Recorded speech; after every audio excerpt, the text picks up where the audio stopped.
You're listening to Mystic Lounge with Alan B. Smith.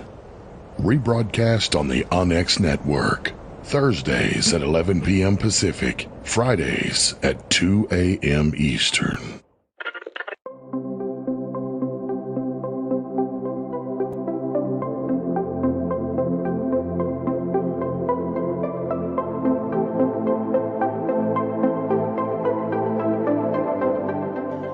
However you are and whenever you are, welcome, good souls, to Mystic Lounge. I'm Alan B. Smith. Join us as we cover a wide array of supernatural, metaphysical, health, wellness, and all things strange and mystical, as well as history and culturally, and so much more. The show is expanding. I'm really excited to have our guest on tonight, and a teaser this Thursday night. Tyler Henry, the psychic medium. Most people know him as the Hollywood medium. He'll be on the show Thursday at 9 p.m. Eastern Standard Time. So hopefully you'll join us there. And as a friendly reminder, please check out Alien Coffee Bean Coffee at aliencoffeebean.com if you are a lover like I am. We offer a 20% discount code for the Alien Bean Coffee. Really awesome roasts. I get the whole bean. I ground them here. We enjoy them fully. And of course, every week, I have my Alien Bean Coffee with me. And so that discount code is mystery20, mystery all caps 20. If you're a fan of Mystic Lounge and Coffee and UFOs, please comment down below, share your thoughts, like, and of course, subscribe and click the notification bell. All of those actions really help move the channel forward and continue to grow. We are steadily growing, but every little bit of extra support can go a long way. All right, our guest tonight is Reuben Fast Horse, born in 1971 on the Standing Rock Sioux Reservation, is a traditional Lakota singer, dancer, flutist, drummer, craftsman, storyteller, and educator. He has been certified by the Lakota and the North Dakota State Board of Education as an eminent scholar. Fast Horse, who has taught Lakota culture at Standing Rock Elementary Grant School in Fort Yates, North Dakota, tours the United States performing and speaking at festivals, colleges, high schools, and elementary schools. In past years, he has performed with Kevin Locke, a Lakota flutist and hoop dancer, and Lunar Drive, a London-based band inspired by American Indian music and dance. In 2001, he was a Grammy nominee with the group Lakota Thunder for Best Native American Music Album of the Year. Here's a quote from Reuben to get us started tonight. Like dreams, the songs, the costumes, the stories, and the form of the dance contained messages coming from deep within the unconscious mind. Dreamstate is the ecstasy of experience in this sense. Nightmares are the ecstasy of fear. These are surreal, lucid, and mysterious episodes are played out in our minds and communicate a language of symbols that awaken us to the spiritual potentialities of our collective being. Our inspirations derive from myths and dreams where the divine mingles with humanity. The new mythology of our time is already here. The eye of reason, not of my economics. The eye of reason, not of my religion. The eye of reason, not of my linguistics. The eye of reason, not of my nationality. The eye of reason. When you see the world as a part of yourself, you will take care of it. When you see yourself as part of the world, you will be taken care of. When you see the earth from the moon, there are no lines of division or states or nations. We are the earth. We are the consciousness of the earth. These are the eyes of the earth, and this is the voice of the earth. Reuben, welcome to Mystic Lounge. How are you? Mataya. Daya ya hippie o mitaku yapi lechtetukile lila washtelo chichanta mawashte nipichuza below. And what I just said was in Lakota, I am well. Things are good. Weather's great. And very happy to be here with you, Alan. It's been a long time coming, and I'm excited to jump right in with both feet. Having shared what you just said, with Kevin Locke, he just passed on a month ago. mentor, and uncle. I'm sorry. Master apprentice. I was his apprentice. And so traveling to 5 countries around the world with him as a cultural ambassador has fostered me and helped me in many, many ways to speak publicly. And 2019 was deemed by the United Nations in New York the year of Indigenous languages. And so I was asked 4 times to come and speak. And it was great. It was grand. It was also sad in the sense of I was the only American Indian to be the one to represent Native American peoples. And since that time, I've been working at NYU for 4 years, 4 years teaching. And then when the COVID hit, the pandemic, everything went to Zoom. And so I've been doing this for 3 years. So you've become a master of Zoom presentations.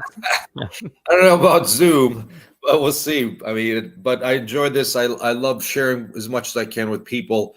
And that quote is, in looking at the mythos of not just Native America, but all people. Joseph Campbell in The Power of Myth, I love his books, is not a healer, shaman, priest, psychic, or anything. He's just a teacher. He was a, God rest his soul, a professor at the University of Minnesota, Minneapolis, with Massachusetts, and wrote several books. Long story short, he talked and shared by saying, mythology, all mythology, brings our stories and legends and lore that bring our consciousness to a level that's spiritual.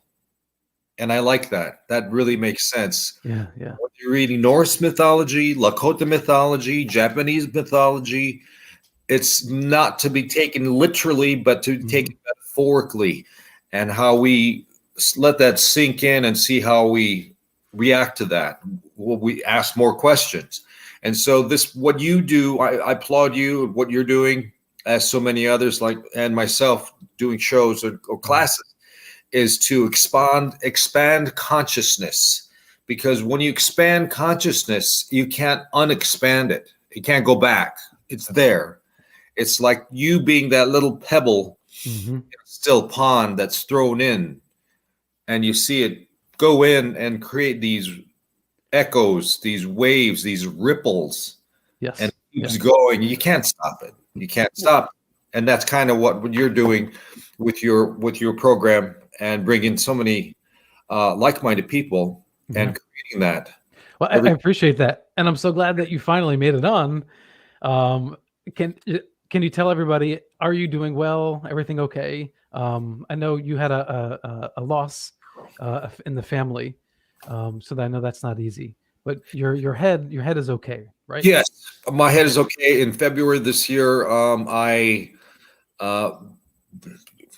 it was a time when it's still cold here in New York. I'm in Warwick, New York, 50 miles north of New York City. And the wood will expand in a house when it's warm. And so I was opening the bathroom door in the middle of the night and cracked my egg pretty good, knocked me out. And I laid there for God knows how long. I woke up and just made it back into bed and went to sleep. And I didn't know I had a seizure caused by blood on the brain. Ooh, okay. And my girlfriend Susie woke me, called the EMTs. They came, checked me out. They thought I was okay. It was morning, so I made a light breakfast. And then I said, I think I want to lay down a little bit more. So I went to go lay down, and we watched TV for a while. I fell asleep. I had another episode. And after that, they just took me straight in. And the neurosurgeon knew what it was and cut me open, 16 staples to relieve the pressure of the brain. I guess when your brain is young, it fits pretty tight to the skull. The brain is pretty quiet. So mine had a little gap of blood, and that's what will irritate the brain. but afterwards, after a series of CAT scans, 4, and looking at it, Yeah. I'm fine. I'm okay. Okay, good. So that's interesting. So as we get older, then that Our brain yeah. So gets that smaller. you're more susceptible to a head injury being, more traumatic. That's okay. So I mean that explains a lot about soccer players And football players and and football boxers. players. Yeah, yeah. They call it punch drunk or something, but Right. it's So all. Go ahead. I wanted to clarify for everybody listening, because you and I have discussed this before. Can you explain the name Lakota and Yes. Sioux and the origin of those two names that we hear today? Yes. And I'll jump more onto that, jump off the springboard off of that. But first, Lakota, we're the mother tongue of the Central Plains. The Lakota, which are the largest body, populace-wise, of my tribes. And there's Dakota, thus North Dakota, South Dakota. And then there's Nakota in Canada. Now we're all related linguistically. It's like a New Yorker talking to a Texan, and they're talking to an Alabamian. We can all understand each other, but it's a little bit different. So linguistically is the best way to know a tribe. Here, I'm going to go see my Lakota friend in South Dakota. His name's Reuben Fast Horse. Or I'm going to go see the Indians in Arizona. Well, what Indians? There's Hopi, there's Apache, there's Dene, Navajo.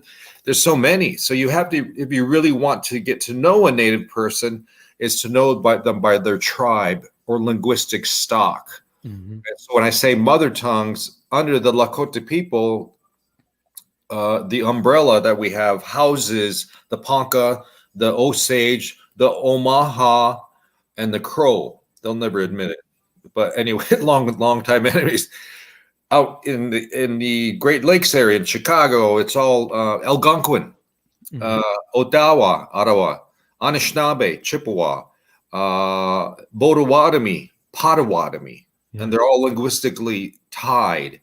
Here in the East Coast, Onondaga, Cayuga, Seneca, Mohawk, Oneida, the 6 nations, all are linguistically tied. Unfortunately, the UN has said that every 2 weeks, an indigenous language dies in the world.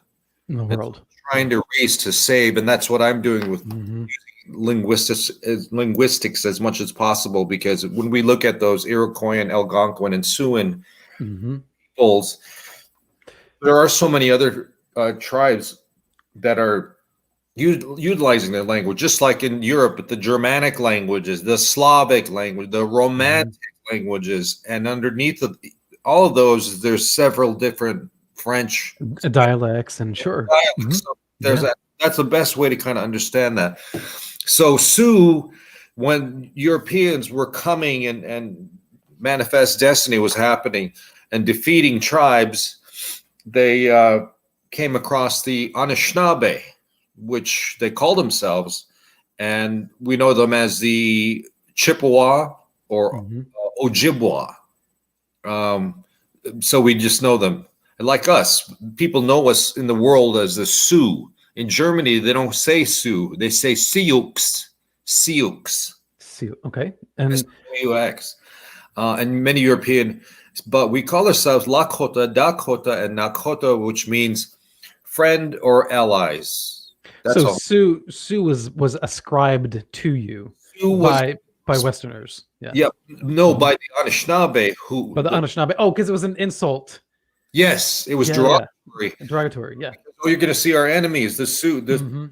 Really, Sioux is a shortened term. The true word in Ojibwa is, Anishinaabe, Chippewa, same people, is Nedawasiux with an N. Nedawasiux, which means little snakes. And we were little snakes. We were formidable. We could fight. But we one of the scientific sources is we came from North Carolina and traveled our way up the East Coast, and we kept getting defeated. The Iroquois defeated us. Mhm. We went west and in the Great Lakes, and eventually over time, the Anishinaabe, the Ojibwa, they left their homeland to go west. They left Nova Scotia, and were told by their lore and myth to go to the land where the food grows on the water. That is wild rice. You need water. Wow. Okay. So they came there, and with French guns, Interesting. pushed us out onto the plains. And so once a sedentary tribe, we became hunter-gatherers. And eventually when the horse came, we became great horsemen. Mm-hmm. So those terms, the best way is to know the people by their linguistic stock. And people say, what should we say, Native American or should we say American Indian? Mm-hmm. Say both. But again, like I say, go back to the linguistics. What's your language? Lakota? Oh, you must be Lakota. Oh, okay. That is more of a connection, a hard connection, than trying to guess what they are. Sure. So well, to me, it doesn't make sense to say Indian, because then it's like, okay, which Indian are we talking about, right? Sure, So, and you're right there. I was just going to springboard off of that. Indian, American Indian is the ones that we wear feathers. Indian American have the dot. Mm-hmm. So that's kind of, but Indian really doesn't, they use it too, but Indian in our terms is really, Indian comes from the Latin root word indios, and indios in Latin means in God, of God, or children of God. And that's not a bad term. So That's not a bad term. Yeah. you could use American Indian for me, but you wouldn't call me an Indian American because I'm not from India. Native American's a word given to us by Congress in the last 75 years. And Congress says, if you're Athabascan, Aleut, Inuit, Yupik, Hawaiian, Samoan, you're Native American. If you are an enrolled member of a tribe, you're Native American. If you have this much Indian blood in your little pinky or toe, you're Native American. Right. You're born in the United States of America, you are Native American. So it's a diluted term that's kind of broad. And so the best thing, like I say, is you can get away with them, or you can get away with American Indian because you don't know. But if you know them by their linguistic stock, that's the best thing to do. You'll make I got you. Okay.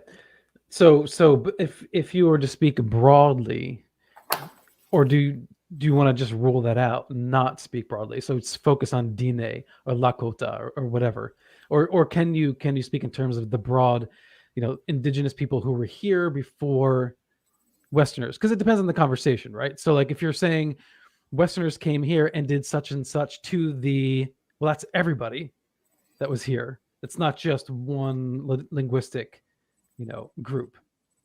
So what's that term that you would use to say all the people that were here that got screwed by colonists? I think a good word to utilize, an American word, is indigenous. The indigenous of North America. It's broad enough where it encompasses. Now, I can't speak for Navajo. I can't speak for Mohawks. I can't speak for Tlinkits and Haida in Seattle, or the Pomo or the Hupa in California. I can speak from my perspective, but it's very similar. We are matrilineal. This is a world before the first European boot hit. It's all matrilineal. The women had say. The women had power. The women were in charge. And it was the Europeans that ruined all that because the man didn't have to work. Oh, he saved his life. He's expendable. The American Indian man, he fought to protect his family and the culture. And he hunted. But when he did those jobs, he'd go home to his 2 wives, maybe 3, and his children, and he didn't do anything. But wait, is that a positive or a negative? I'm confused. Positive. That's a positive. Because the woman owned the home. She owned the teepee, the wigwam, the wickiup, the longhouse. She owned it. It was hers. What about the decision making?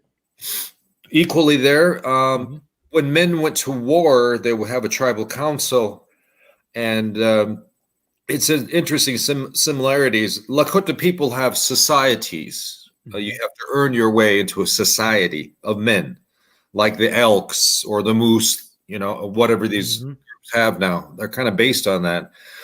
But there are many places in the country that have a clan system. Clan. If you're a Reuben clan of the Reuben clan, born in the month of the Reuben, you're Reuben clan. But you can't marry another Reuben clan member. You got to marry a Wolf clan member or some other turtle clan member. I see. Okay. Same thing with the Scots in Europe and Ireland. They have a clan system. Mhm. So is that coincidental? I don't know. It's we It, came. it is it is interesting because you were saying that there's elementals and other similarities, right, between like the Scots and Lakota. Yes, very much so. And people don't know this, but during the potato famine uh, among the Irish, the Choctaw Nation of the southeast area, the five civilized tribes are Cherokee, Choctaw, Chickasaw, Cree, and Seminole. They were Mhm. the first to encounter blacks and have slaves, but they also let the Africans marry into their tribes. So there Mhm. are many, many Africans. They're not American blacks are not totally black or African. They're Cherokee, Choctaw, Chickasaw, Cree, or Mhm. Seminole of their family tree. They look at it. It's hard to prove it. Mm. But so the Wait, so is there genetic testing to show there's that's the case? ancestry.com. They're not going to give you a specific, but they're going to say Mhm. you have some Native American blood. And I can tell you Interesting. now, Huh. 6 out of 10, I don't Mhm. care if you're Asian, Latino, Black, White, or other tribes, Mhm. 6 out of 10 Americans have Native American ancestry Yeah, yeah. that I, way. I I have like a great aunt or something like that, right? And I'm So, not totally full blood. I'm French yeah. Canadian and Ponca, another tribe of the Sioux. Mhm. But French Canadian, I wouldn't be here without my French and Canadian ancestry. So Mm. we all Mhm. need each other Yeah. to be a whole person. But I was going to say about the Choctaw, going back to that, the Choctaw during that Irish potato famine, Mhm. they sent money. They pooled money and sent it to the Irish to help. And the Irish never forgot that. Mm. So when you go to Dublin to this day, you will see as tall as a man, 6 feet tall, all these bronze feathers Mhm. in the ground, and they're all in a circle, Yeah. and they're illuminated with light. Well, Very, I and it's to thank the Choctaw for doing that for them. Nobody yeah. helped them.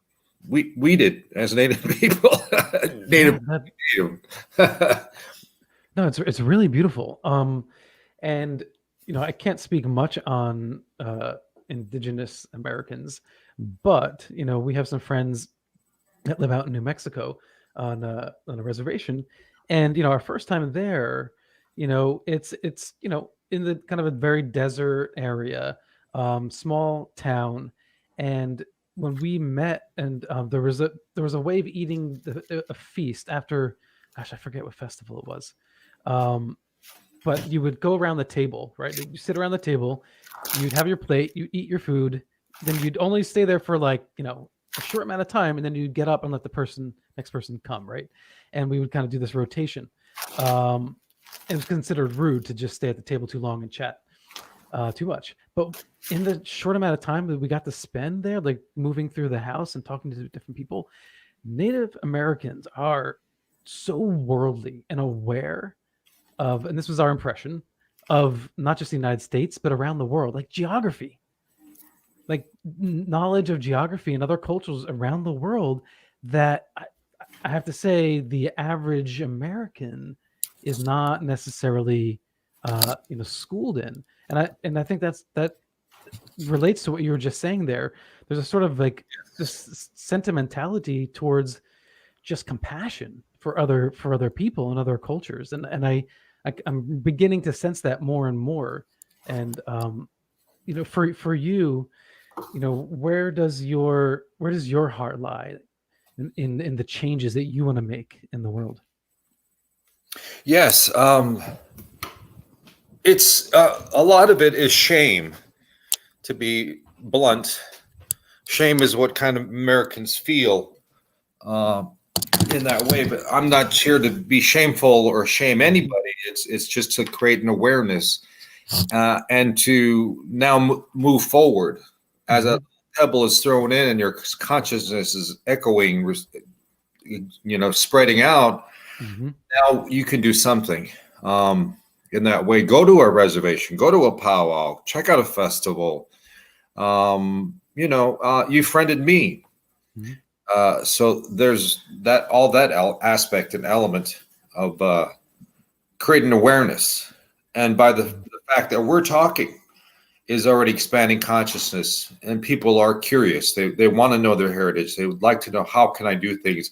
And I brought a few things with me here. And here we go. Oh, good. All right. I brought 4 medicines that I use. 2 female, 2 male. And the female medicine is, let's see, a little bit of sweet grass. It's very pungent, very sweet.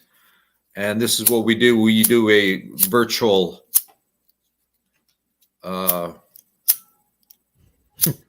can get this to work.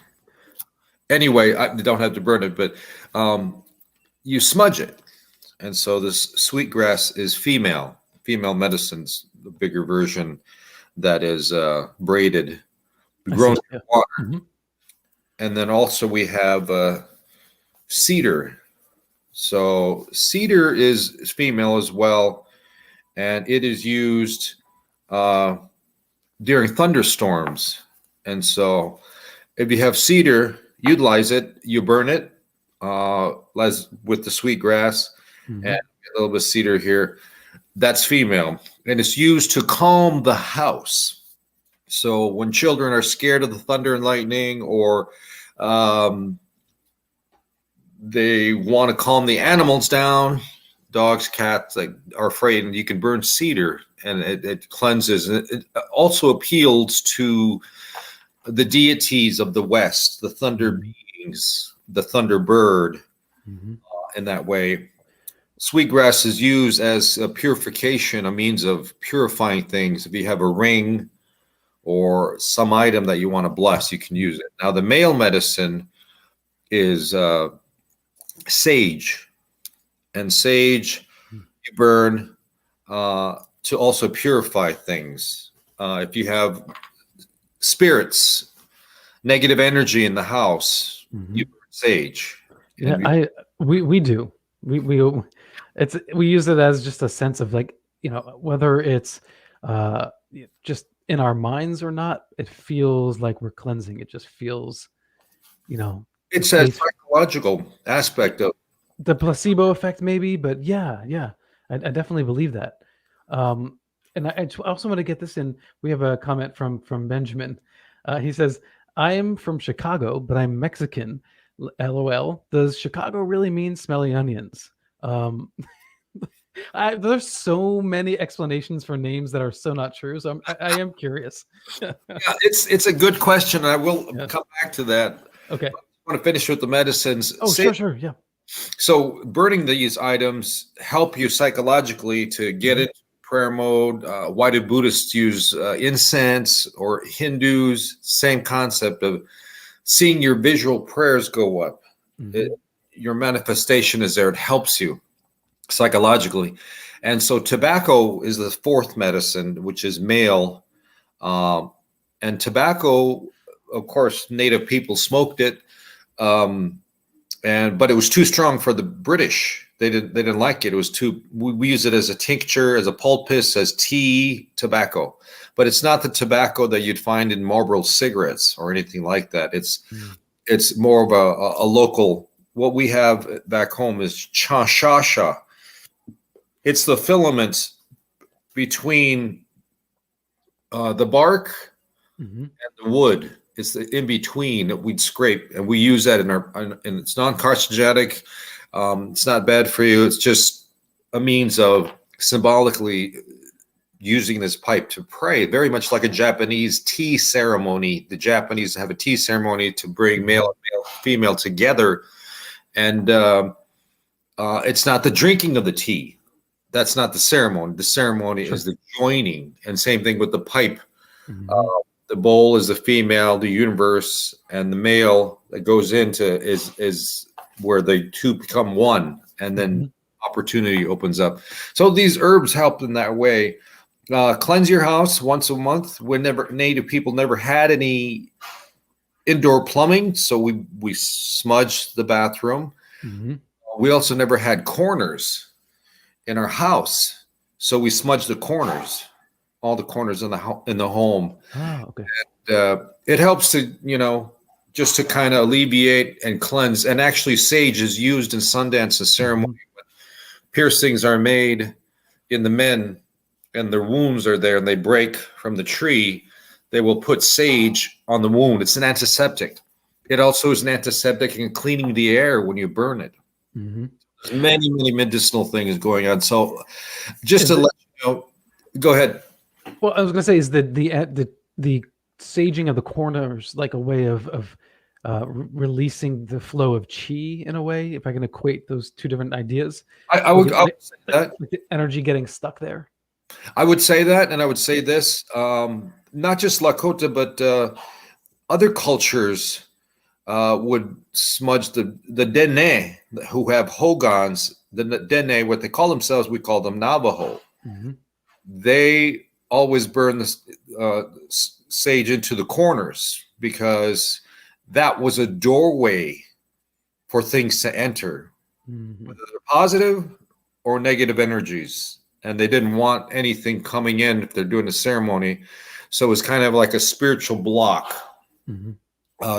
because corners are not something that we had. So it's that kind of, again, psychological aspect. So going back to the Chicago, there are many words. As Americans, we have an accent, and Canadians, we have an accent. I lived in Australia for 12 years, and they have the King's English. New Zealanders, the Kiwis have the King's English, and the Brits as well. But none of those people of the Commonwealth even own their own language, English. Why? Because the people that have learned much more and have populated more are the Chinese. The Chinese actually own the English language. They use it. They more than what That's an interesting way to think of it. Yeah. Yeah. So English, our English is blended with the Native American language. Now, I asked my audience, how many of you speak Native American? Nobody raises their hands.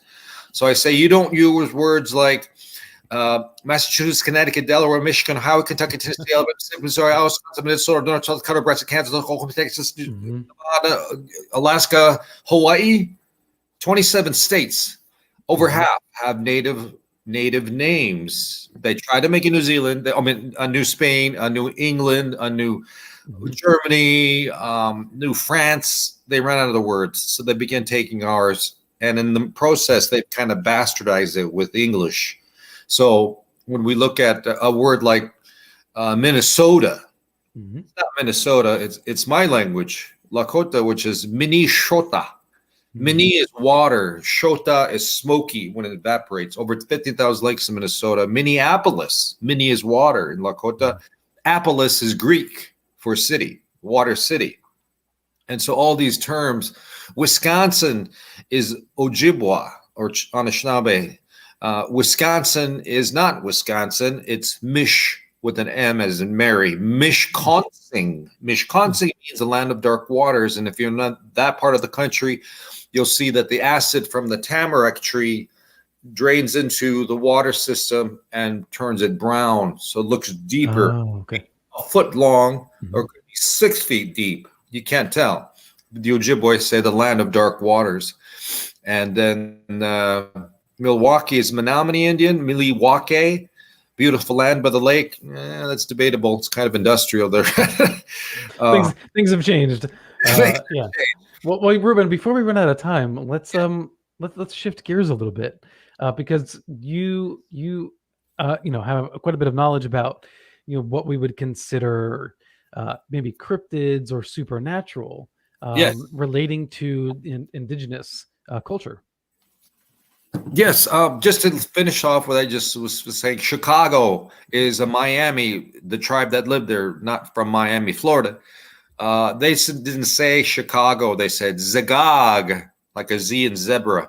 Zagog, Zagago. Zagago, it actually means smelly place, because that part of Chicago, the southern part, it's also industrial now, was a swampland, wetland. That had wild turnips and wild onions and things like that. And they said smelly place. So now it's coined the Windy City. But anyway, so and that's for a whole nother reason too. Yeah. Yes. So talking about, I mentioned the deity here. So the thing that we have among Lakota people is, let's see if I have it here. Oh, here we are. And I'm putting on, for anyone listening, I'm putting on screen. So these images here that he put together. Show you a few symbols, but if you look in the top left corner, that's the thunderbird, and the color is black. Black is very sacred to Lakota. Black.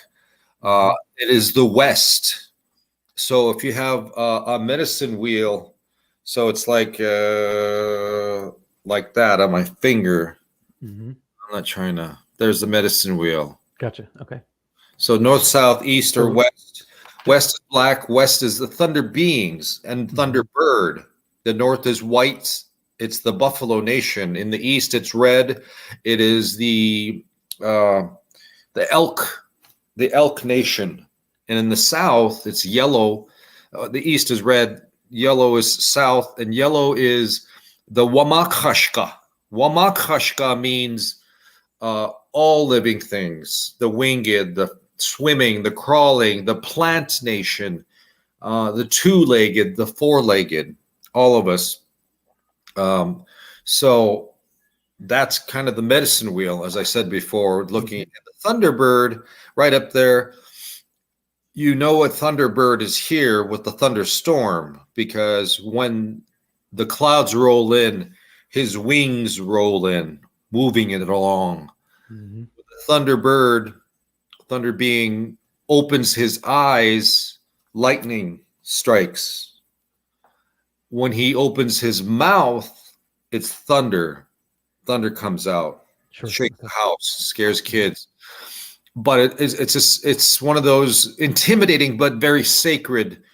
And so we burn cedar as with the medicine in that thunderstorm to appease the thunderbird, to thank the thunderbird in that way. And as Native Americans, when we're babies, we pierce our ears.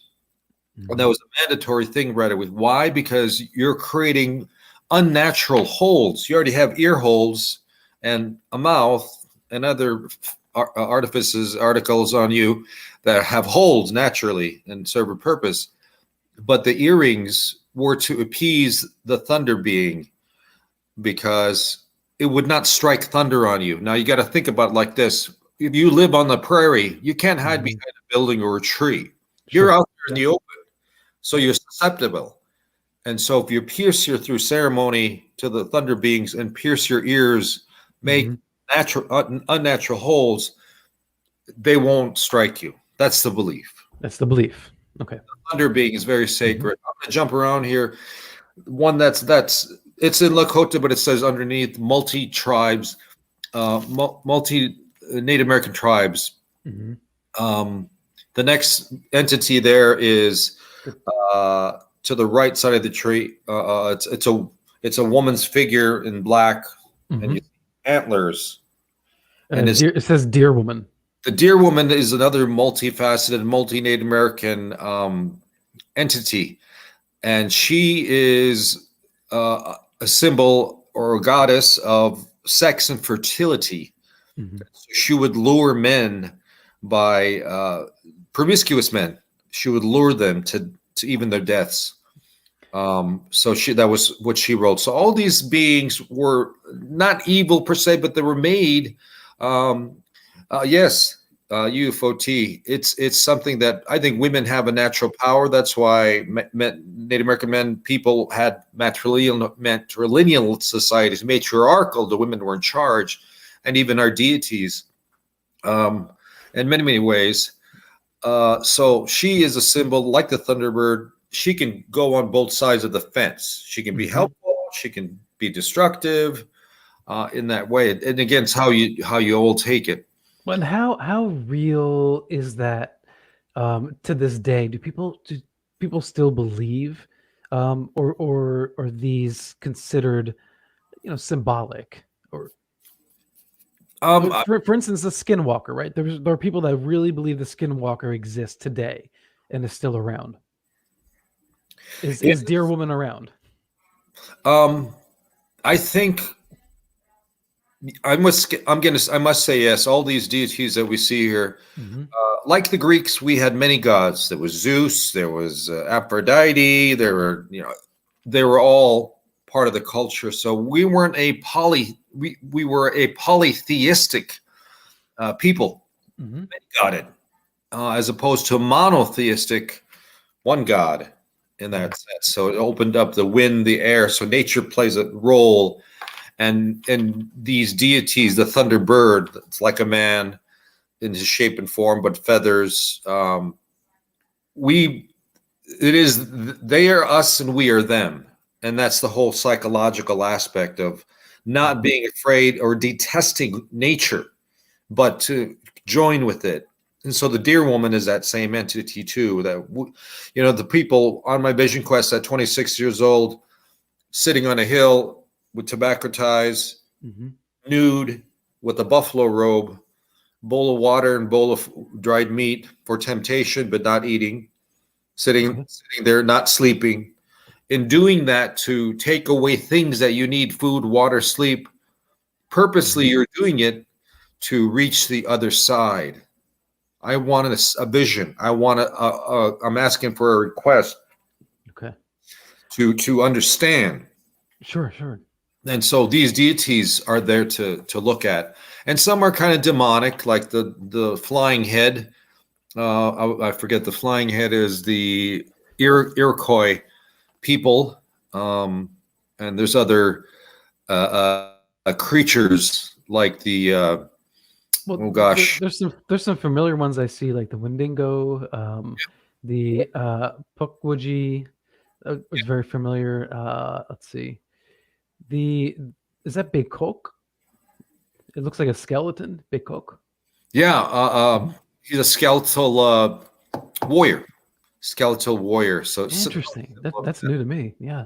Yeah. Earlier I talked about with you, way down in the corner on the right. The very corner is the Qualapuk of the Inuits, what we once formerly called the Eskimo. The Qualapuk has a child, and it's a child eater. So that says to me, parents, to be good to your children and tell them, put the fear of the Qualapuk in, for if you do wrong or did be dishonest, he'll come for you. So or don't leave your child unattended. Yes. So that was kind of the, if you want to say superstitions, go ahead, or you want to say old wives' tales. Yes. If you want to believe it like that, sure. But it served a purpose. It instructed you how to behave. And right next to that is a little troll guy, and he is the Pukwudgie. I consider him a troll. Trolls are kind of dingy, dirty. They're under a bridge. They don't really are friendly. They do their own thing. They're kind of greedy, and that's what that is. And the Delaware of this part of the world, and the Wampanoag, Pocahontas' people, Wampanoag, believed in that. As Lakota, if you look next to the skeleton warrior, to the left of that is Unkchechila. Unkchechila is a demon, and he had the shape of a lizard or dragon. and his face, as you can see, he's got the ram's head with the curled horns, but he's got a snake tongue. So meaning he could lie to you or help you. Snake tongue is the what we call the white man. He's got a snake tongue because he's not speaking the truth. He's not telling me the truth. He's telling me what he wants. And so go ahead. No, go ahead. I was just going to say, in the Badlands of South Dakota, we have dinosaur fossils. The largest dinosaur we uncovered were mammoths in the southern Black Hills, as well as in the Badlands. The largest finding was Sioux. Sioux is a Tyrannosaurus Rex that they have up now, and we call them Ukchechila. These are demons of the ancient world. We call them dinosaurs. But if you saw that on the prairie and you never had that kind of known artifact, and you'd say, what could this be? It's a demon of the ancient world. Yeah. Just like the Balrog in the Lord of the Rings. Yeah. What is it? It's beyond any of you. This foe is beyond any of you. Right. Exactly. Yeah. Don't get me talking about the War of the Rings. Oh my gosh. Have you seen it on Amazon? The War of the Rings series? No. Okay, don't. Okay. Thank you. Thank you. I'm sorry. It. Oh yeah. Okay. And I'm gonna move on because I could go on for hours about it. But what I'm saying, that what the Ukchechila, being a dinosaur type creature, if you look up to the Thunderbird straight up and then go down to the right by Indigenous creature sign, I call that what the Iroquois called when their word. Okay, Jejula. Okay, it's the Gasendiatha. Gasendiatha is Seneca, or near Buffalo, the Tonawanda. They call themselves Tonawanda, but we know them as a Seneca nation. And it's like, well, what I see, what they probably discovered, as we discovered the Tyrannosaurus Rex, they discovered the Plethorius, the seafaring, that could be the Loch Ness monster. It's got a snake head, as you can see, but it doesn't have arms. It has flippers, so it's in the water all the time. That's fascinating. That similarity, and again, that connection between Scotland, right? That's crazy. Do you think there's some lineage there that we're unaware of? I'm not going to say yes, and I'm not going to say no, but I'll say what Joseph Campbell talked about, how we all began as one race, whether it was black or Asian. And these are the old cultures, Hindu, doesn't matter. We are all men. We are all women, the two sexes. But it's not just our physicality that similar. Oh, you're a male because you got a penis, and you got breasts. You're a female. So there's that. So you're referring to something like the two-spirit. Two spirit are what we call the gay people. Actually, in reality, we had Native Americans had 5 sexes. We had straight male, straight female, gay male, gay female, and transgender. And we didn't have any qualms about, oh, it's a gay couple here, so what? They're in love. They serve a purpose. And the gay people were used for fertility names. So if you and your wife, you have a wife, girlfriend, have a child, and you come see me and say, we want this child to have a name, I'd look at the child, watch the child, and think of a name that would be fitted. And it'd be a sexual name, more or less a fertility name. And that was the role of the Winkte, the gay man, and possibly the gay female. That I don't know. But I know that in the Dine, they had a ritual. Well, they had stories about two-spirit people. But there were some Plains Indians, I'm not sure which, where there was a ritual where they would put a child, I think, in a circle, like a fire, and there would be some items, and the first thing that they grabbed and then ran out with would indicate their role in the future or something along those lines. Does Mhm. that ring true to you?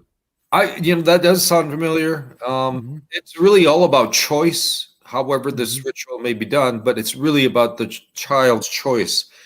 And so if at by puberty, he could go the woman's way, or Mhm. he could choose to go the male way.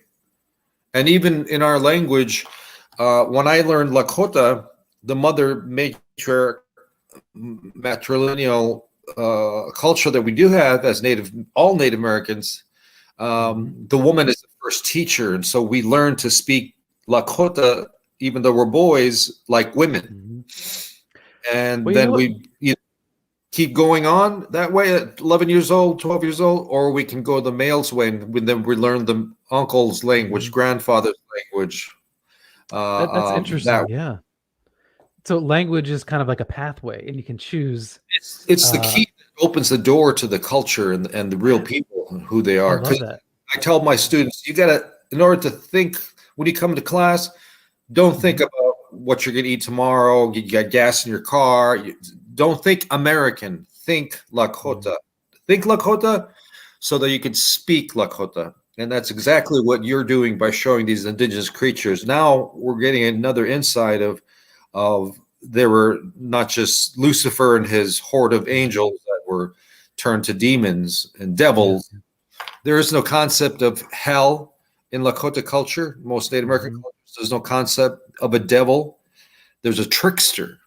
And now many of these deities that you see up on the Mhm. panel here um, are tricksters unto themselves, meaning they Mhm. get tricked by their own tricks and they learn a lesson.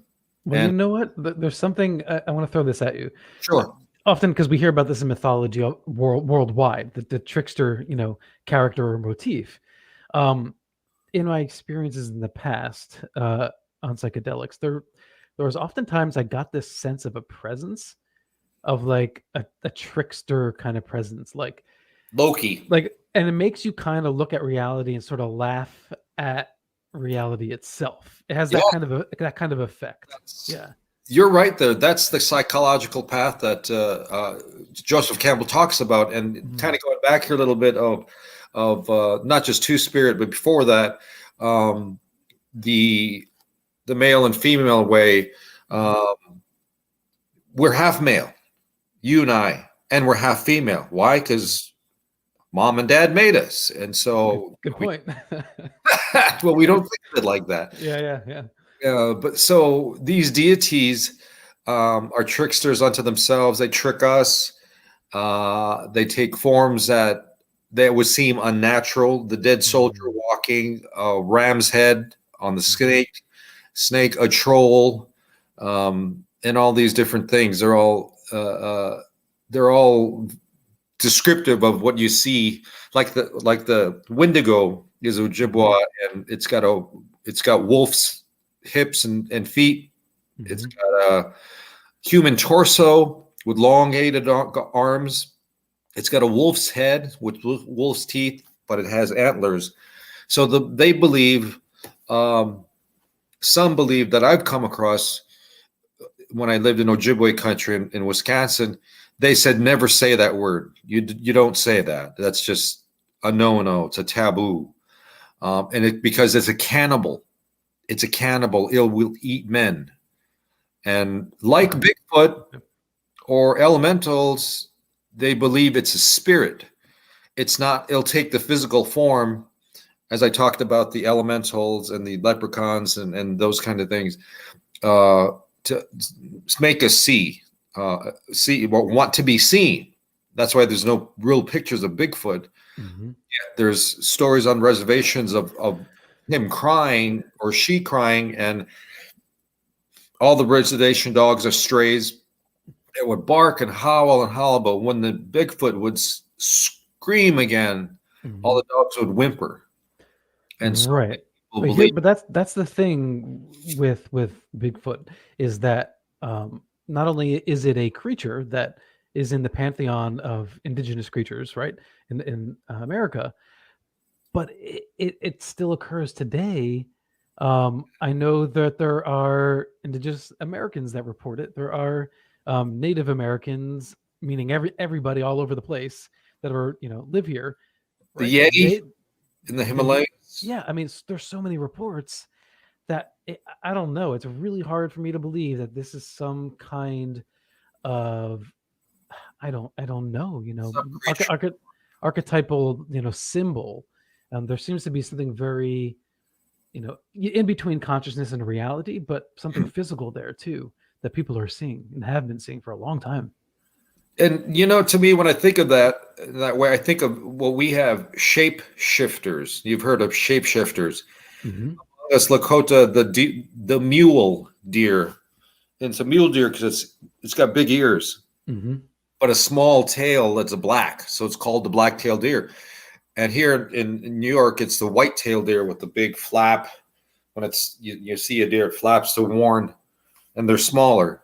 But the mule deer is seen to be a shapeshifter, Mm-hmm. where people have picked up an old couple walking towards twilight, and they're kind of dressed old. And why are they walking? So they give them a ride, and they don't say much, and they only speak Lakota. And so then they say, "Oha, wanna let you glee. We're gonna get off here, and it's the middle of nowhere. I can take you where you need to go." And they'll say, "Yeah, no question. It's all right. It's okay. We like to walk." And they would get out of the car, and then as the guy's pulling away, he looks in the rear view mirror, and he sees 2 deer jumping over the fence and running into the field. Oh.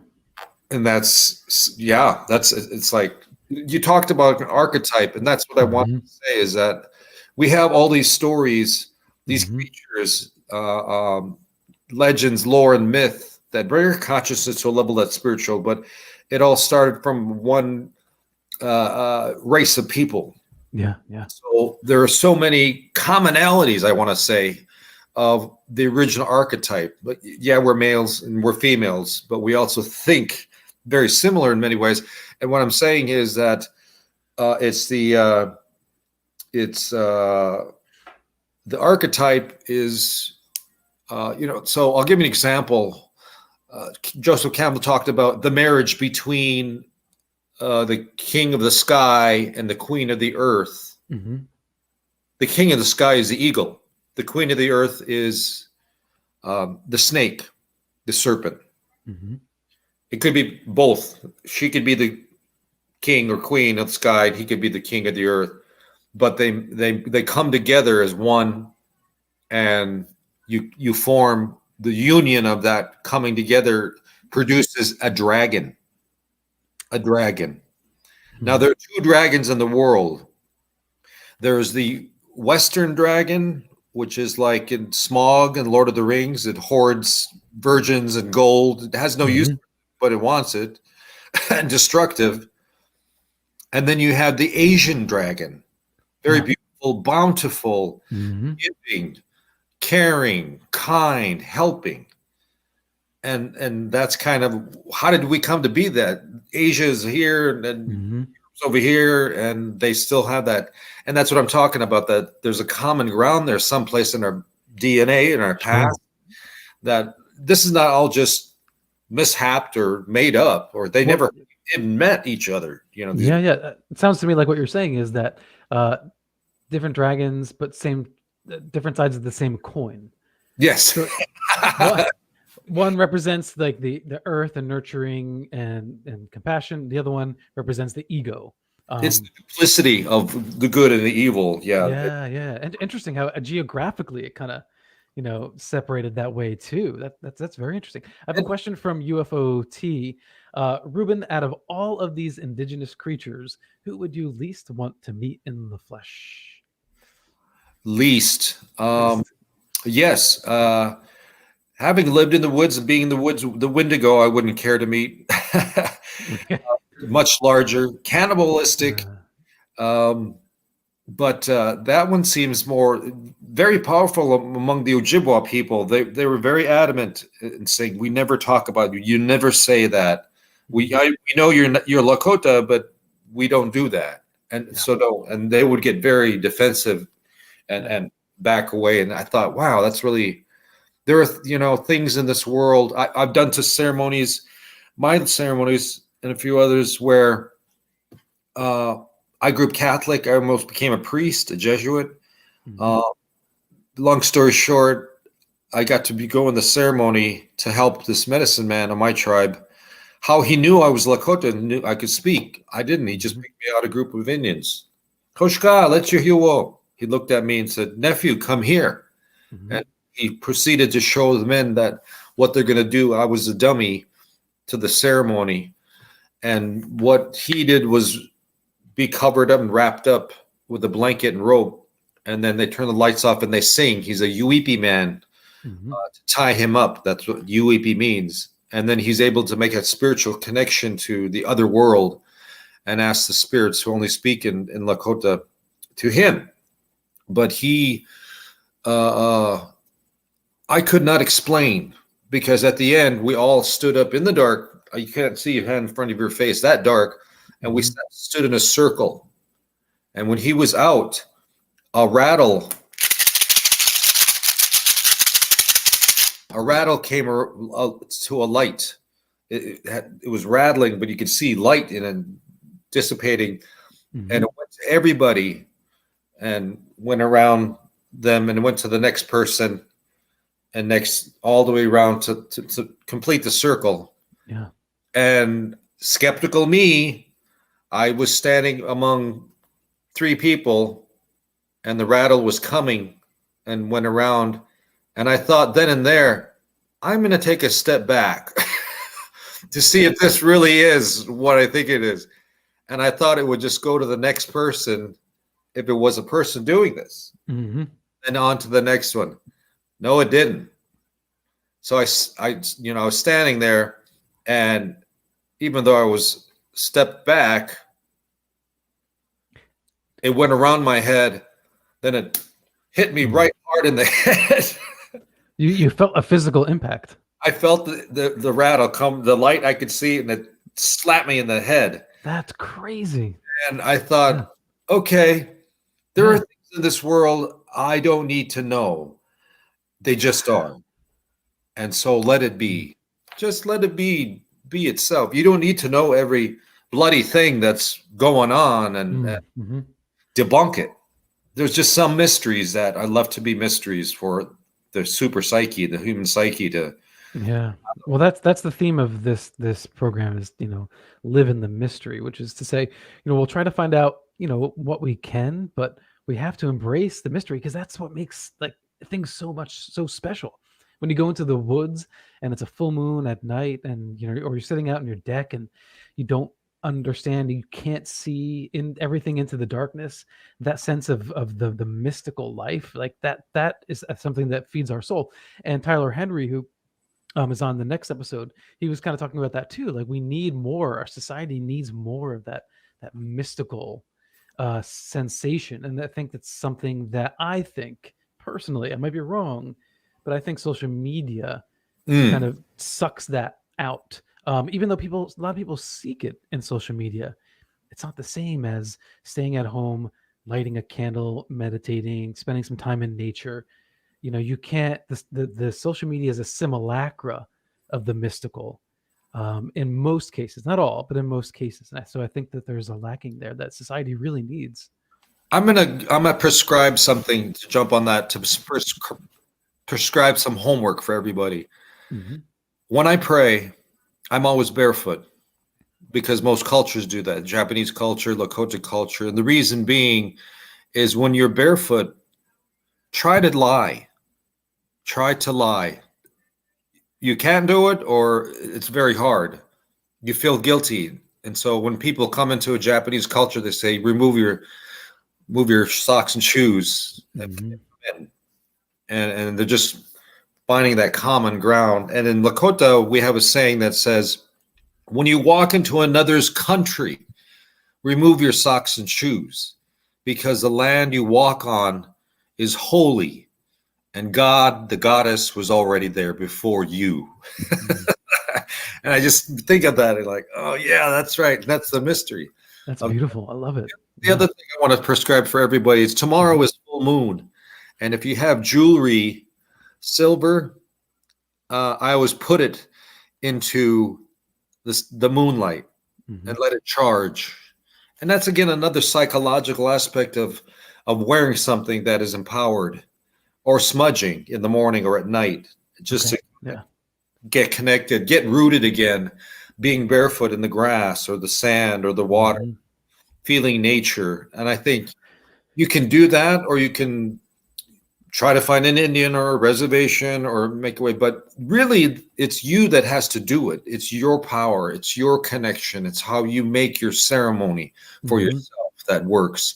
And that's what being a medicine man is. That's what being a holy person is. They're their own shepherd. They're their own shaman. They're their own prophet. They're psychic. They're healer.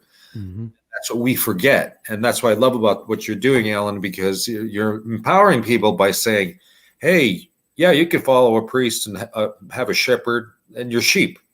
But what about making your own ceremony, making your own ritual, like the Americans or the Japanese or the Norse or anybody else? Yeah, Maria Wilson says, love being barefoot in the grass. She said it's not just a Kentucky thing. No, it's not very human. Yeah, and how do you feel about pointing your feet up to the stars? Have you ever done that, just to hang out and do that? Okay, yeah. I was in a musical years ago, a little very small musical, and that was like the whole theme, like the crazy guy, like he had this habit of like lying on his back and at night and feet up to the stars, but he ended up being like the wisest of all the people in this parade of characters. Yeah. People, the native people have often thought, kind of stereotypically, a crazy man was actually a healer. The crazy guy in the group was, because he was undaunted. He was fearless to do something. And I think that's kind of the mentality in that. I want to, we'll come to a close when you're ready, but I want to sing a song, and it's a special song. Wait, before you sing that, Reuben, sure. I just want to ask you one question, because it kept popping into my brain as we were having a conversation. You were referring so much to Indigenous Americans having matriarchal society, or equal, however you want to phrase that.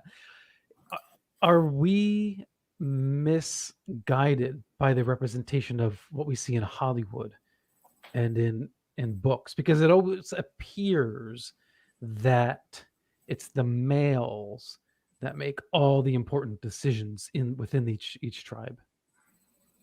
I think it is stereotypical. It's not correct, because it's a partnership, it's a dualship. To create a child, you can't be asexual and just make an egg, and I guess you could, but it's not fertilized. So you need both powers of the male and the female, and let them play their roles.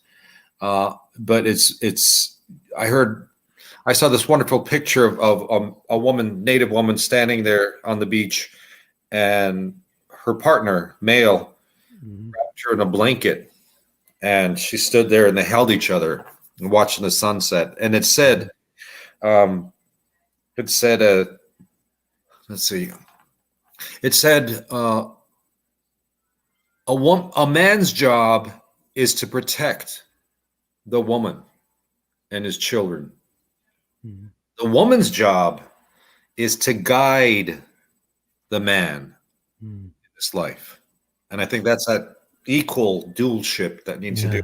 I think I've always felt that way. Unfortunately, something went askew, where the man, being generally physically bigger and stronger, generally speaking, right, would be the hunter and protector, and somehow they went askew and they became the dominator. In a lot of cultures. So we'll leave it there, and I'll let you take us out of the podcast. Thank you so much, Reuben. This is a symbol that we use in our beadwork, and it's what we've been talking about today. It's a teepee, and the apex there in the center is a teepee. So that which is below is above. That which is above is below. It's very witchcraft, Wiccan, but it's the same belief of Lakota people. And the circle of starting in the center, we keep our calendar on a winter count through the winters. So we never say I'm 51 years old. I would say I'm 50, not 51 years, but 51 winters old. Mm-hmm. And if you start to think that way, it makes more sense. So this song is a song for everybody, and it's a Heyoka song, another deity.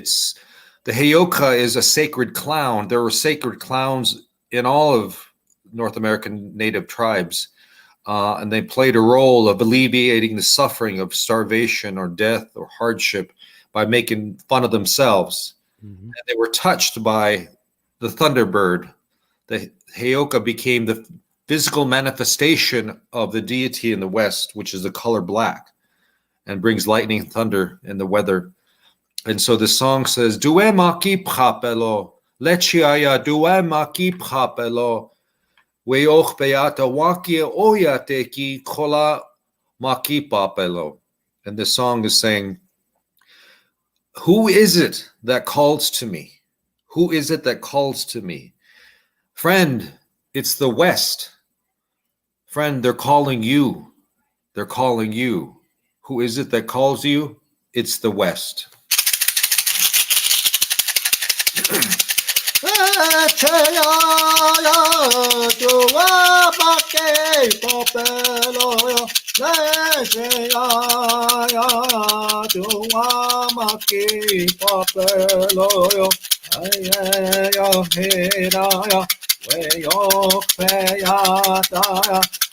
Wakia oya te wa kola maki papelo yo aye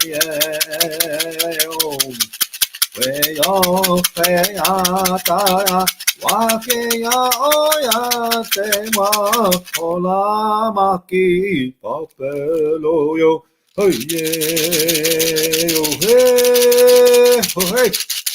hey hey. We're all related. That's a prayer. It's the thunders that call you. It's the thunders that call you. Whoever calls you, if we can all just rise to the occasion and listen quietly. And you have a great voice too, by the way. Yeah. And before we go, I don't want us to forget, you have a couple events coming up too in the Hudson Valley area. Yes. I will be in Greenwood Lake Library, which is not too far from here, 8 miles away. And Greenwood Lake Library at 1 p.m. to 2 p.m. There, just walk right in. And I'll be in Glen Rock, New Jersey at 11 a.m. To share in a group there too. So, yeah, there's just a few things. November's Native American month, so it's busy. But I love this, and I would love to connect with you again on many more subjects. Yeah, absolutely. The door is open. We'll do it again at some point in the future, and I'm sure we'll grab a cup of coffee someday too. Yeah, I was gonna say we should break bread or something and continue on. So I'm sorry. Are you hitched? Oh yes, I am very much hitched and loved and in the love. And yes, guidance comes with tremendous wisdom and force from the love of my life, Omi. So, but I want to wrap it up here, Reuben. Thank you so much. I appreciate it, and thank you all for hanging out with us tonight. This is really a special pop-up night. So, thank you for jumping in chat. I appreciate your comments. Thank you, Marco, Mark, Angel, Maria. We had Benjamin as well in YouTube chat. Thank you, Jingis, of course. Good mystic vibes. Oh, and also, Jingis, I'm going to give you credit. I dig what you mentioned last week in the YouTube comments. You called the people here mystics, and I'm down for that. Like, let's roll with that. So, on that note, good night to all of you mystics. Peace and love, and live in the mystery.